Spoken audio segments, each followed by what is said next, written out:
Nothing. For months, I've been jump-starting my PC by shorting the power pins on my motherboard because I can't bring myself to throw out this broken button. If you're like me, your tech can have value beyond monetary, sentimental. When I built my first fully custom PC, its power button was the final major piece in my custom desk build. I feel like it's all too common now to just throw things away before first trying to fix them. I also want to try and add something between the button and my PC that'll make it perfect.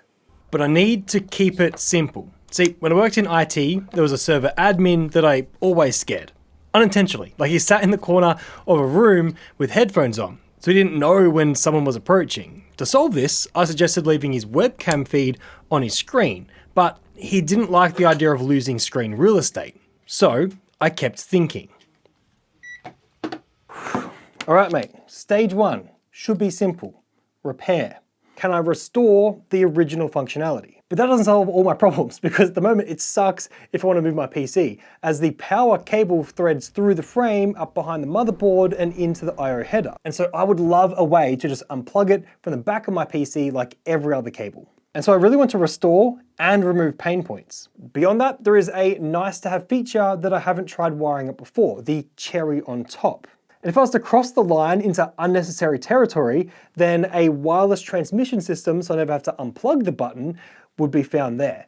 Believe me, I've been tempted to at least replace the button because like these hands hate working on teeny tiny things. And guess what I found? Teeny tiny clips. These slide up and down, connecting different metal tabs together.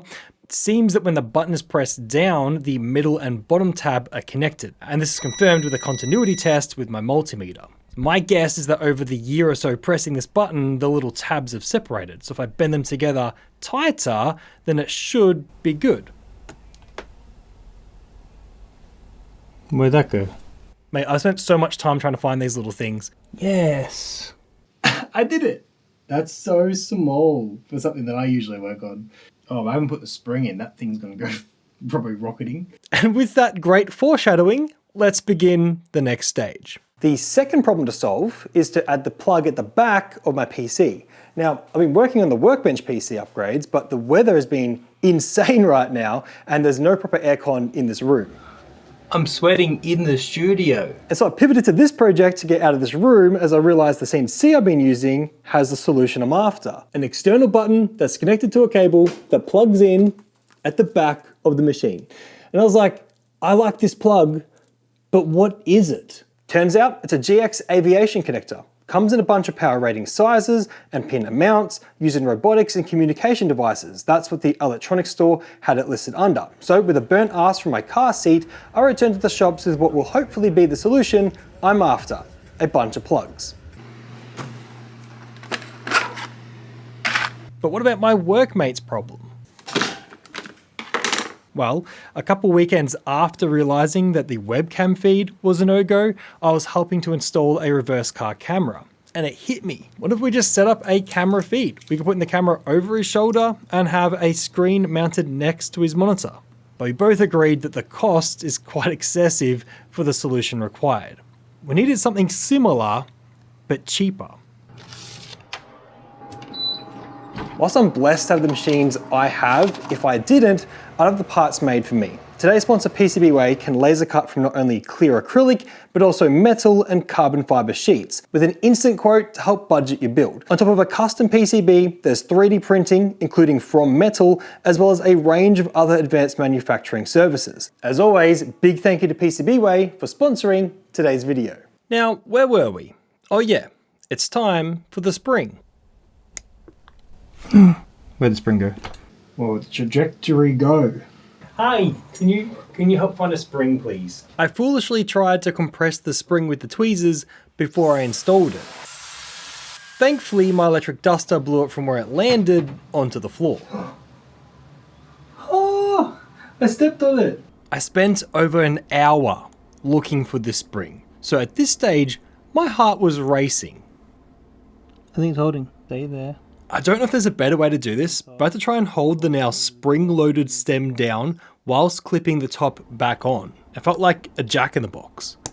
I did it! I'll put it back together. Now for the cherry on top. You may have noticed 2 blue LEDs. Well, I bought the 4-pin version of the GX socket so I can try and wire them to the motherboard, which requires a 4-pin DuPont plug. This usually comes in a computer case with its button and light. And the cheapest way to get some multi-core cable to join those 2 plugs together was to cut up a spare USB cord. There is a slight chance the LEDs will explode. Plugging in. Power LED. Alright, jumpstart the bottom 2 pins. Oh, yes.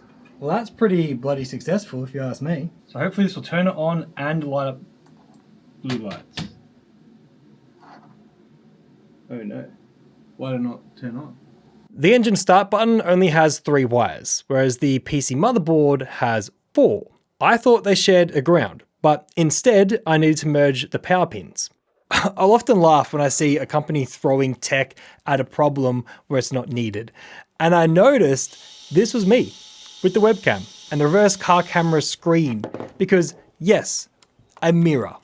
All I had to do to solve my workmate's jump scare issues was to put a mirror on his desk so he could see if someone was approaching. Before I could come to that simple realization, he ended up actually moving desks.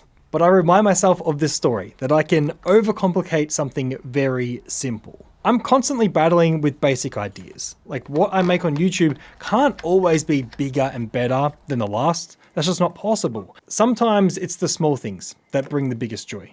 Sure, it's just a button, but it's my favorite button. And now it has a plug. Okay, moment of truth. Yes, it's back working and it lights up blue. What was that? Oh, how does the Workbench PC turn on? Yeah, I'll catch you in the next one. There's a couple upgrades coming.